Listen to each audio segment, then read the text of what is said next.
We've had friends that have turned on us. Okay? Take a deep breath.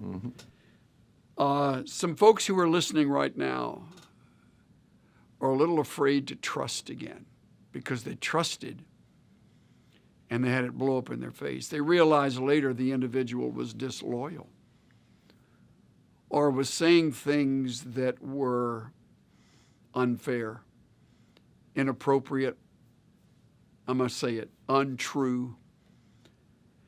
How do you get past that? Talk a little about the role of forgiveness.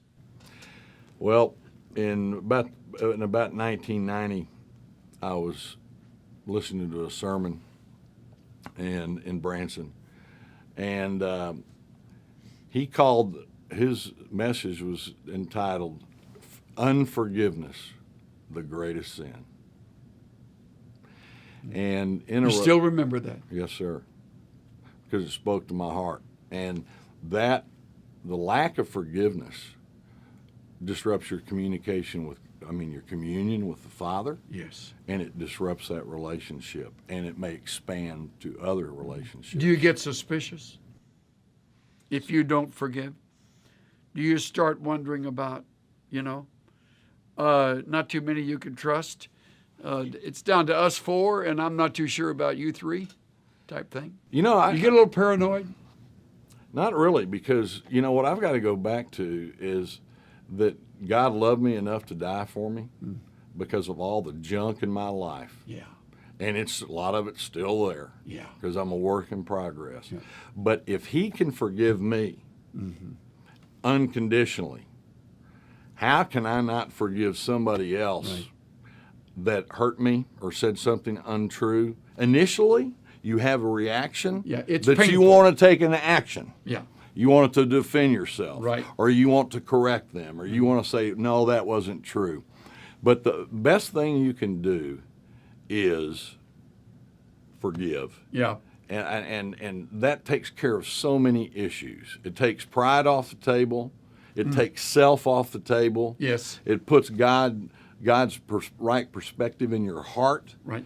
And if you've wronged somebody and you ask for forgiveness, what kind of ministry to that is them? It takes a big man or a woman to apologize for something they've done. And to play the devil's advocate, they don't always forgive you. Oh, no. So you live with that? I don't.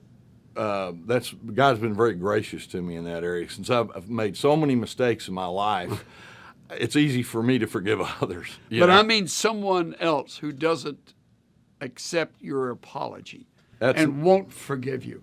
Yeah, biblically, that's not my responsibility. That's right. Biblically, my responsibility is to go and apologize and ask for forgiveness. His responsibility to God is to do that or deal with it. But so many people go through life with anger, bitterness, and all these things that just tear them up inside. They can't find joy. Yeah. And as a matter of fact, speaking of joy, I heard George Barna, I believe, I may have the company wrong, but one of the big national survey companies did a survey on the church, multiple questions, but the bottom line was this, that 72% of the, quote, church in America, don't know what all that makeup is, A to Z probably, 72% have joy on a very irregular basis. Makes me sad to hear that. Yeah, it's terrible. And it's because their vertical and horizontal life is not right. It's out of whack. And it's because they've had all these issues for years. I know people that can't stand somebody and they're bitter 20 years after the fact. You know what I call it? I call it dragging an anchor. Yeah. You and I have spent a lot of time in a boat. We're out fishing, and sometimes you think you drew the anchor in and you're trucking along and that thing snags on a root under the lake. It jerks you around. When you drag an anchor, and some people, you're right, Johnny, will drag that sucker 20 years. They'll die with that grudge. What a dreadful way to live your life. You put your finger on the secret. When Peter said to Jesus, how many times should I forgive my brother? 7 times?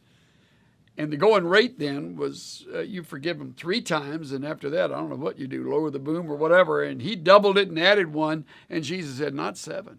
But you know the answer. Yeah, 70 times. Yeah, but he didn't mean 490. That's right. He meant an infinite number of times. Yeah. And then he got on the subject of if you don't forgive them in your heart, you'll be turned over to the torturers. Mm-hmm. You're the guy that struggles ultimately when you've not forgiven someone. However, the reason you forgive is that God has forgiven you. That's right. All these, and that's what you stated a while ago, because God has forgiven me of so much. How can I hold anything against them?